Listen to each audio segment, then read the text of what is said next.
We're going to start off with a cross, of course. You may use a ruler if you like, but I just like to freehand because this part doesn't need to be precise.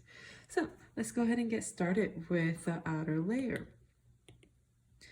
Now, once you have contour lined the outer layer, it's going to make your life so much easier with your drawing.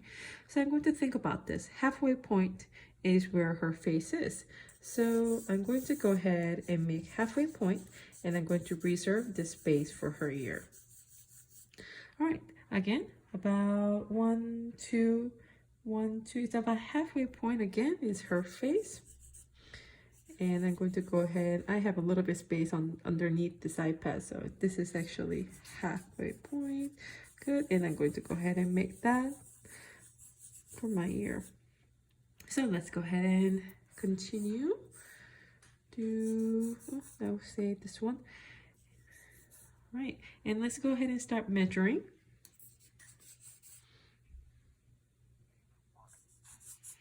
And I see the angles. A lot of measuring with your pencil.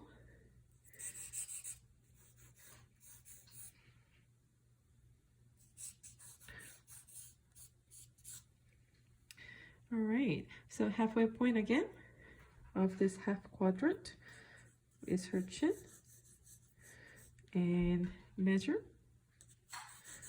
Just get the most basic angle and use that. You don't have to go into details yet. We will go into details afterward. So I have her face, and her neck is somewhere here, and neck somewhere here. We're only really guesstimating at this time. And I think her hair is just really large. And I'm just going to outline that and come back to that later. So let's go ahead and work on the eyes. We are going to make a triangle. Of course, this triangle center point is on the right hand side because her nose is on the right hand side. And it's about above more than halfway point. So that will be her nose. So I'm going to go ahead and place it with the spear and her nostril wing on each end. And if I draw the center line here, I will say about this much will be her eyes. We're doing a guesstimate on where that triangle will be. Do your best. And I'm going to measure that triangle. That's pretty good. Measure that angle. That's pretty good. Here. And that's going to tell me, okay, the eye cannot exceed that point on the center line. And I see her tear duct is pretty low, close to the triangle on the top portion of it. And I'll say about here and here will be her eyes. Pretty good. So 1, 2, 3. Her middle eye is a little bit longer than usual. So 1, 2, 3. That's pretty good. So let's go ahead and undo all this. I'll keep that. And let's go ahead and get started with the eye. So we figured out the tear duct and the tip of the eye here. And I'm going to measure the angle at this time, which is the eye from tip of the eye to the tear duct. We see that it's angled. So I'm going to go ahead and have it go up. Okay. And go from there. So this is my guideline, so I'm going to go ahead and keep it pretty light, okay, and erase all that line that we have. And let's go ahead and get started. Tear duct, pretty straight, horizontal, and it goes down and up, meeting at that point. The lowest point of this lower part is here. And let's go ahead and get that angle here. Going to measure. And up, and it goes down. And we're going to go ahead and work on the top layer of lower eyelids. And Tuclia and the tear duct sort of matches there. And I'm going to go ahead and work on the double eyelids. And now will be good time for me to add pupil and the iris and tiny bit of reflections. All right, she does have a little bit of a wrinkle right underneath her eye, so I'm going to go ahead and capture that. And let's go ahead and work on the other eye. So let's go ahead and get that angle again here. If you think about it,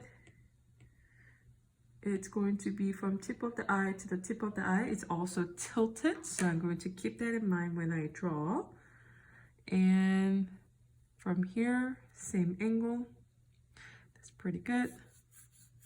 And with that horizontal line for the tear duct, lowest point and up.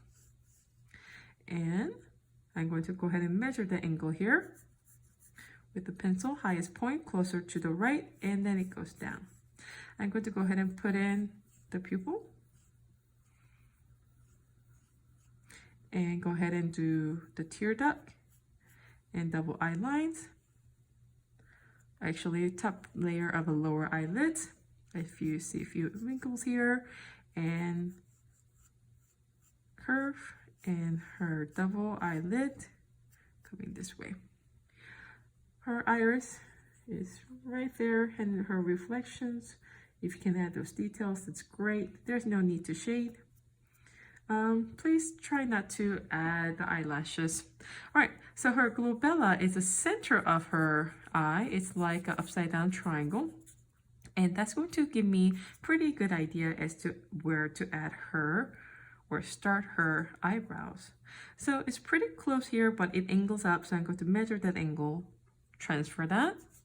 All about measuring angles.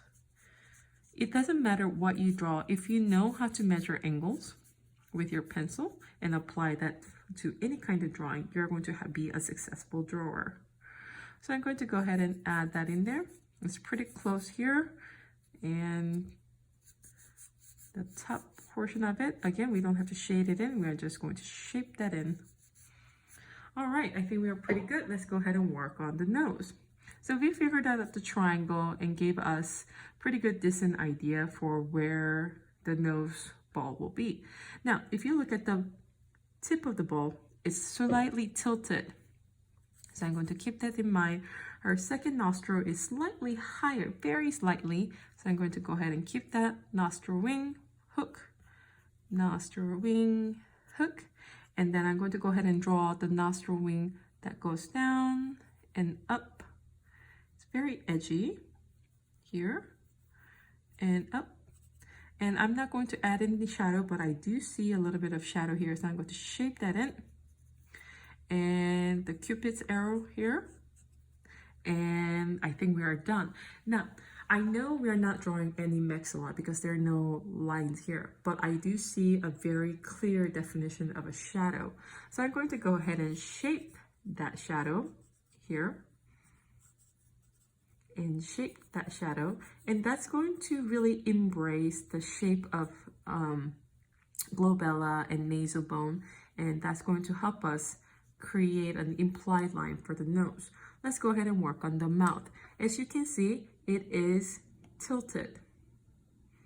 Let me add it here from tip of the mouth to the tip of the mouth. If I connect it, you can see the upper portion of the lips actually reaches below that line and is tilted. So I'm going to go ahead and draw that angle. And if I also draw the nose, which is the tip of the mouth, and draw it all the way up, it hits the eye, not to the center, but a little bit to the left. And I'm going to go ahead and do the same thing. It hits the inner parts of the eyelid, pupil. So with that in mind, I'm going to go ahead and draw the line down. Draw the line down.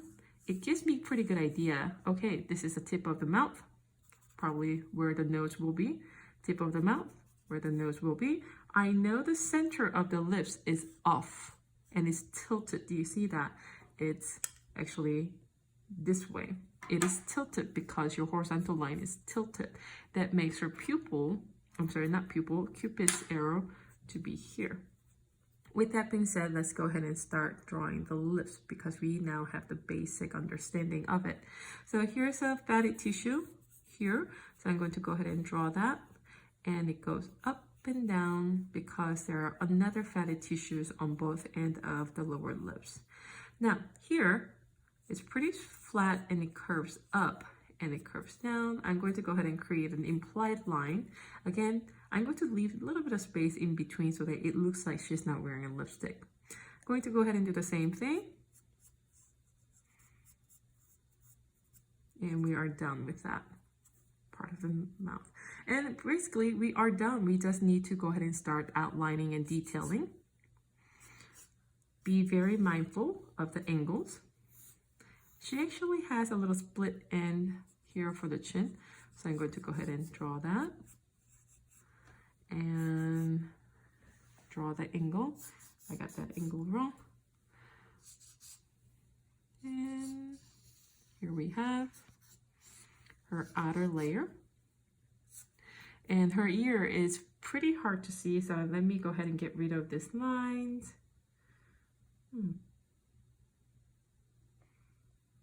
There we go. So the ear sort of hits the top of the nostril wing, and measure the angle here. Measure the angle, guys, measure the angle. And anti-helix out here and the helix out here, and I see the hair.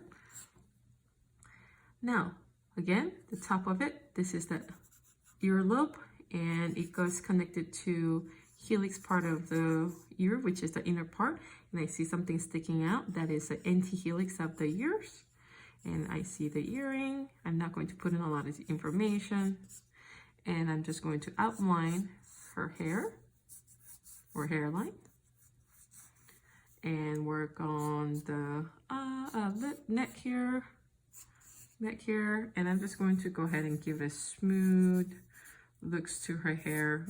The tricks on drawing hair is not to draw all the details, but just the directions of it and giving a few details here and there. And here we are done.